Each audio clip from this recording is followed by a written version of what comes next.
Yule rafiki yangu, my friend. Sasa inabidi atoke. Atoke aende wapi tena? Sasa haiwezekani si tufanye hapa hivi afu yeye amekaa pale, inabidi atoke.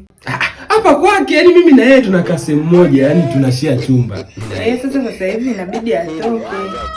Aende wapi? Mbona sikuelewi? Huyu ni wa hapa. Sasa tuwafanye mambo yetu. Tunafanyaje? Hujui kwani? Hujai? Isho sio kufanya. Yaani tunafanyaje na yeye uko pale? Mimi naona kama unanitafutia sababu sasa. Sababu gani? Yule basi sikia. Wewe si binafsi, Kijo, shuka chini. I don't care. Kaa hapa chini. Yaani akaa hapa chini afu sisi tufanyie hapo juu. So, shida nini? Yaani mbona kama sikuelewi? Nishakwambia huyu ni wa humu, ni rafiki yangu, siwezi kumtupa. Yaani kivi kama huwezi kumtoa rafiki yako mimi naondoka. Unaondoka? Ndio. Haya, ondoka gera raia. Kwa niende. Nenda. Yaani mimi nimtoa rafiki yangu kisa wewe. Yaani wewe.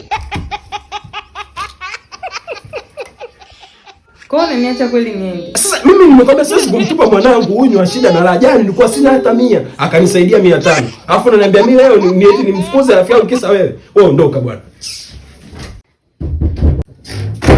Watu wengine. Mwanangu rudi tu kitandani. Nilikuwa namwangalia tu dada. Sasa umemtoa wapi? Ana mdomo, angekubali tungempiga mtungo huyo. Ana bahati yake.